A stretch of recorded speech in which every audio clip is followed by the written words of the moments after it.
Haleluya, hama dzinodikana.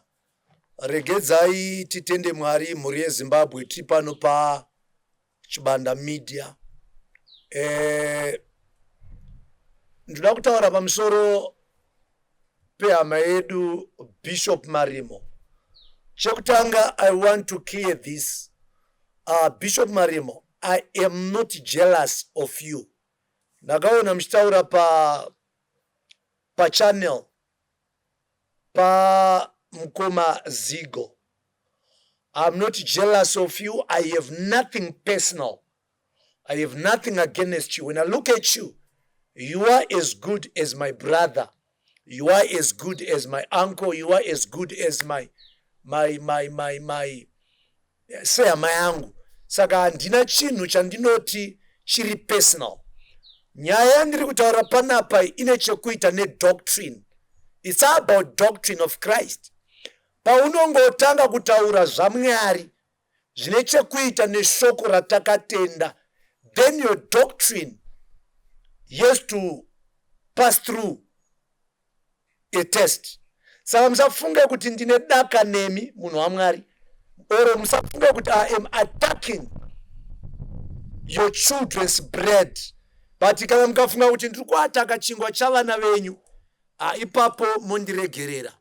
But before I get into depth, let me open a scripture for you, which is in 2 Timothy chapter 3, verse 14. Njaverenga verse 16.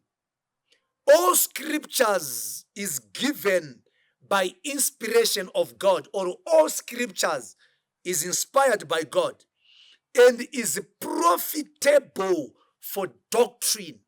Ndoda kuti mubate papo Bishop Marimo.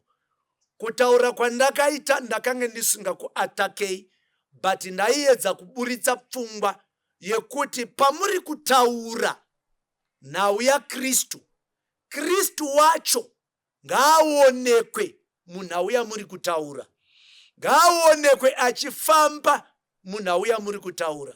Inogona kunge iri testimony. Let Christ be the center of your testimonies. Christ be the center of your messages. So this is Apostle Paul to Timothy. For doctrine, for reproof, for correction. Now, Bishop Marimo, I was correcting you. And according to this scripture, handina kukutadzirai. Because all scriptures are inspired by God. For doctrine, for correction, for reproof, for instruction in righteousness. Saka ndikuona kuti makafila kunge ndakaku atakai. I did not attack you, and I don't have any intention to attack you. So why is this scripture given by God? Why are these scriptures inspired of God? Why does the man of God need reproof from the scriptures? Why does the man of God need doctrine from the scriptures? And why does Bishop Marimo need correction from the scriptures? This is the reason. So that the man of God may be complete. So, Bishop Marimo, you are not yet complete as far as your doctrine is concerned. This has to do with the doctrinal issues. If Epamaito Taura Nazigo, I don't remember you quoting a scripture to correct me. But I'm opening this scripture for you, my brother, so that you understand that Nyamakanga is not attacking you. I love you with the love of Christ. But the truth, ndogara ndichiti chokwadi achibve pauchokwadi hwacho, nekuti chataurwa nemunhu wausingade, chataurwa nemunhu wausingafarire, chokwadi chinongoramba chiri pauchokwadi hwacho. So that the man of God may be complete, thoroughly equipped for every good work. Ndofunga ndakubatsirai Bishop Marimo. I'm not jealous of you. And ndofunga tikada kutaura zvinobatika zvenyama, pamwe imimi mune zvakawanda zvinogona kundidarika, pamwe makadzidza kundidarika, but tikada kutaura zvenyama tinogona kuona kuti makati sarei.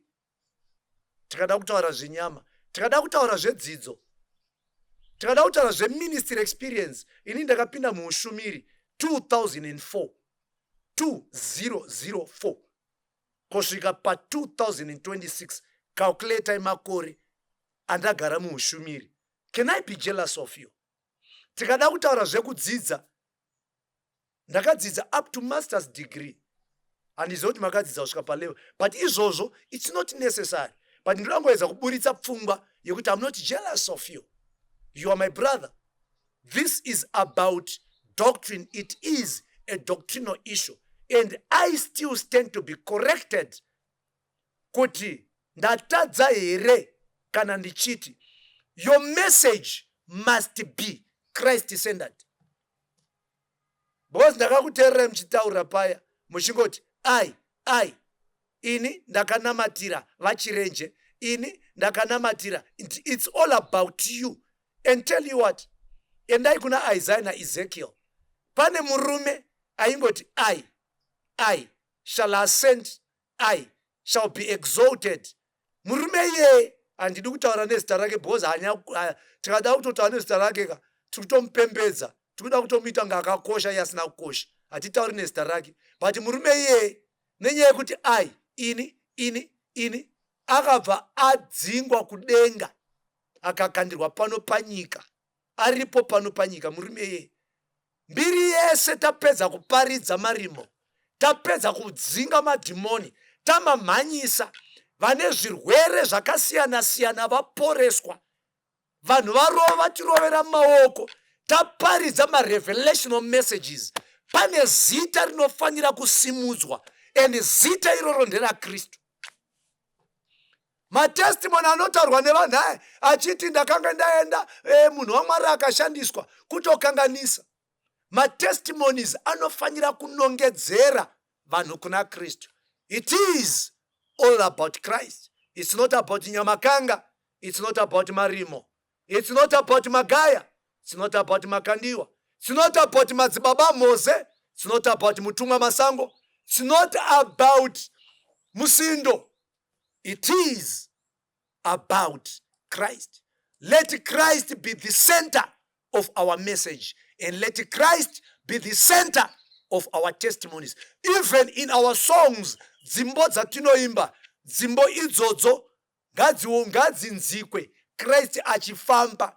Maridzo dzedu vaMarimo ngadzionekwe, Christ achishumira, nekuti by end of the day hamuna kufira vanhu pamuchinjikwa. Hakana, pana munhu vashumiri vese kera ndikubatsirei sandapedzisa, hapana munhu akafira vanhu pamuchinjikwa. Isu tiri kutotatarika neupenyu hwedu, tiri kutotatarika nedzikinuro yedu, but Mwari vakatipa nyasha ndokubva vatipawo zvipo zvokuti tigone kushumira kune dzimwe hama. Kana Mwari vatishandisa, isusu hatina credit yatinotora. Credit yose inodzokera kuna Alpha, inodzokera kuna Omega, iye anova Mwari wakaita denga nenyika.